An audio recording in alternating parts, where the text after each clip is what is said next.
Hello mga ka-revelation, ani nasabta sa Bible verse sa dili pa kita matulog, matuon una kita og ginagmay nga mga verses. Okay.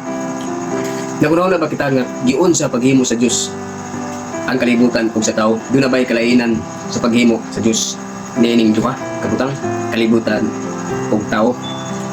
Atong patubagon ang Genesis 1:6 tangang din og miingon ang Dios mahimo ang usa ka hawan sa taliwala sa mga tubig o pagabahinon niini ang mga tubig gikan sa mga tubig. Sa ato ba ay mga ka-revelation ang paghimo sa kalibutan ni Jesus iya lang gisulti. Mutunga ang mga katubigan, mutunga ang mga butang, mga sapa, kahanginan, kawanangan, gisulti lang sa Dios nga mutungha gyud mga igsunan. Apan ang tao giun sa paghimo sa Dios. Atong patubagon ang Genesis 2:7.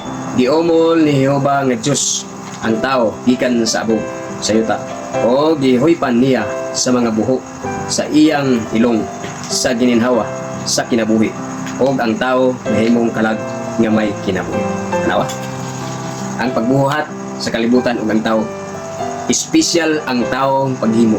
Gihimo ang tao, giumol niya sama sa pan nga iyang giumol din ang ilong gihuypan og nahimo nga kalag nga may kinabuhi. Pagkaanindot espesyal ang tao sa paghimo gikan sa paglalang sa kalibutan ng mga butang, mga langit o mga bituon o mga adlaw, mga katubigan o kabundukan o kabukiran.